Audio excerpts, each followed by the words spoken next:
My name is Dwight Bolden. I'm 31 years old. I'm a Baltimore City resident, and the VIP program came to me through a friend who was actually hurt, and I went to the program to show support for him, and it turned out that I needed the support, you know. I just feel like it's a good program, for anybody that's looking for change and that's not scared to speak up, because in society today, a lot of things people are scared to speak up about due to the fact of fear or whatever else it may be, But it's better to speak up than to hold your tongue, Let your voice be heard. Basically, my life has been like a roller coaster, It has ups and downs and a lot of things that, I could be doing or was doing, I don't do any longer, due to the fact that I have support now.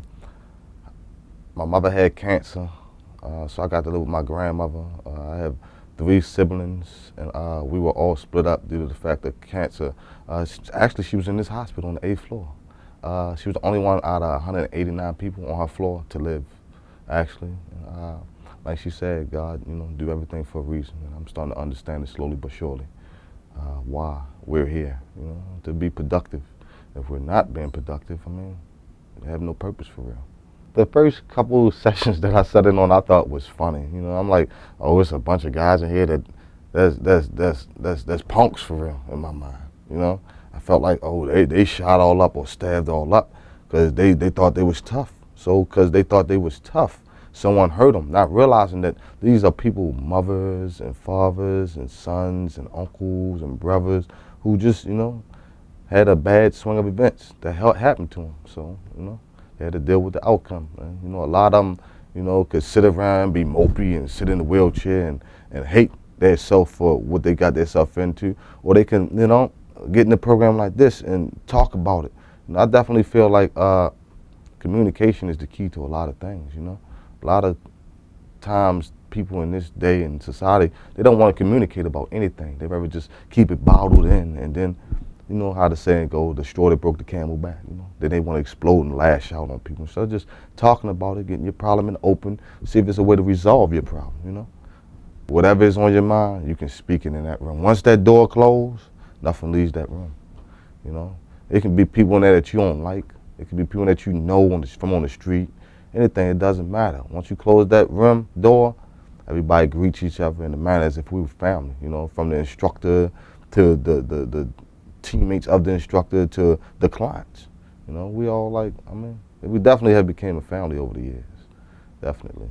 Like I said, it's helped me a whole lot, I understand what my purpose is, A lot of stuff that I'm doing now, is because of the program, Like right now, I'm in a school called Magna International. Can I show my paper?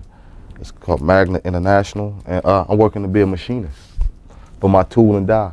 Journeyman's paper. I got NIMS credentials already as we speak. I made some copies though. This only for material. Hold on. This is for material measurement and safeties. This one is for manual milling skills, and this for turning operations, turning between centers. I know you probably like, what is he talking about? But it's fun, believe it or not. I learned how to do trigonometry in 13 minutes, calculus in a day and a half, and I definitely ain't have no prior training. I dropped out of school my first semester of 9th grade due to the fact that I didn't want to follow anybody's direction. And then like I ain't have, guidance. I'm come from a church background family, so for me to sit here and say I came from the street and my parents was on drugs, that would be a lie to me. Because my parents wasn't on drugs. My mother ain't never used drugs or drunk alcohol a day in her life. Yeah, I came from a broken home as far as, the father not wanting to be there. But I had a bunch of strong women around me, to guide me. But what I did was I took everything that they showed me that was positive and took it to a criminal aspect, Everything I did in my criminal life, I was good at, to the T, So at least I thought, until I got caught, right? But that's good for me, though, this program right here. I even got my resume done, and it's hard to find a job in case anybody's hiring. I have skills, manual machine operating experience and operating manual machines, as far as the lathe, the horizontal bandsaw, drill press, height gauge, micrometer, vertical mill, gauge blocked out, indicator, pedestal grinder, vernier caliber. I can read measurements and everything, and I definitely need a job. And it's, kind of trying, once you get a record to get a job. Not to mention I have 7 kids, that I definitely can't afford to pay child support for, you know, along with parole and probation that's telling me to be released, you know. And I'm no matter how good I'm doing, it feel like, you know, it's always a stepping stone in your way. But, you know, you got to press on. You got to pray about it and press on. They even showed me as far as, you know, the pen is mightier than the sword. For a long time, I thought that was a hypocritical saying, but I understand now why they say it, you know. Things that you can communicate with your mouth, that somebody might act like they're listening to, that goes in one ear and out the other. You actually can write on a piece of paper and get all the results that you need, you know. Like right here, this is a paper to the Department of Parole and Probation, where I owed them $900 for letting me out on an early release due to how good I was doing. But I can't afford to pay it, you know, due to hardships and due to child support obligations that I have. So I took and wrote a letter to them, you know, about my concerns, voicing my opinions, and hope that they will, you know, feel my pain and, you know, help me out with it, you know. Just a lot of stuff that they help you with, you know. As far as, you know, say if you ain't got no clothes for a job interview, you know, they got you. Say you ain't got a way to get to your interview, they got you. You know, say you just want to talk, you can go in there and talk. You hungry, they gonna feed you. You know, they're gonna do whatever they need to do to make you understand that someone's there for you. You ain't in it alone. You're not all by yourself. My first week of school, I couldn't even sleep. All I thought of was numbers. I thought I was going crazy or something. I'm like, I had to call my mother like, Mom, something wrong. I can't feel or see nothing but numbers. But yeah, it was a learning experience for me, seeing how, you know, like I said, I dropped out of school in the first semester of 9th grade. I didn't even complete the semester. I went to the Baltimore School for the Arts, you know. And I got talent, you know, but a lot of times, you know, in the community and environment that we in, you know, no matter how much talent you got, there's so much, you know, discouragement and jealousy and envy out here to the point that, you know, sometimes you give up and you forget your dreams, you know. So, you know, like I said, I'm back on the right page now. I'm just trying to do whatever I can do and what's best for me and my family at this point. You know, a lot of stuff that I didn't do, I do now, like I said, like avoid situations, you know. Any friends that I have, you know, since cut them off. Yeah, I mean, I still might got some associates, but as far as friends, my kids are my friends. You know, and that's what I do. I focus on my kids and how I can, you know, make stuff better for them so they don't have to go through what I went through. But what you got to understand is everything has to come to a change. Everything.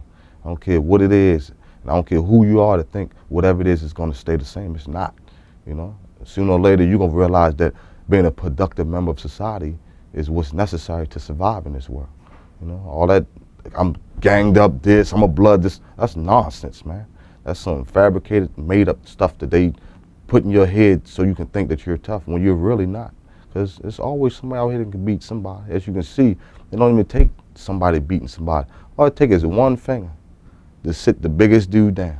That's it, one finger, you know? So, I mean, I just want y'all to do whatever you gotta do is best for you. And, you know, if you get a chance or feel like you're man enough or bold enough or got enough heart enough to come to the program and check it out, you do that. I mean, the doors are open. You know, any age, male, female, I mean, come on and talk to us. You know, we're here. And it ain't like we're gonna judge you because, like I said, we going through it ourselves in our everyday life, you know. When I first got out of jail this time, I truly didn't know what I wanted to do. I just was happy that they released me. I'm like, wow, I'm out.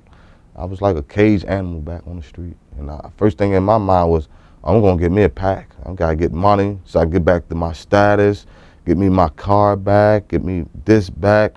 I'm running women, you know, and that's what my lifestyle was. It was, you know, what they would call on the street a G's life. But what I look at now is, you know, a simple man life.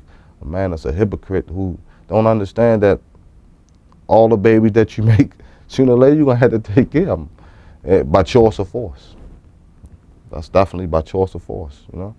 But like I said, I just got in the program and I started going to these strong father classes that Howard McCray, along with the other advisors, advised me to go to.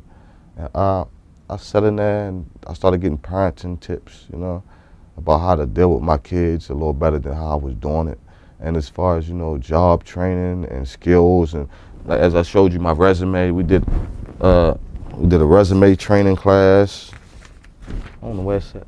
We did a resume training class, and as you see, I don't know, I think I did pretty good, you know.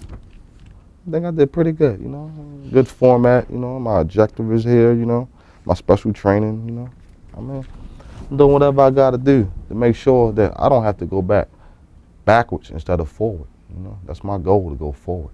Before I got, like I said, when I got back on the street, luckily I ran into a person that was going to the program, one of my old participants that was there when I was in it back then. And he was like, yeah, how you been, you know, what's going on? You know, I'm like, I'm just coming home. He's like, well, you need to come down to the program, you know, see how everybody doing.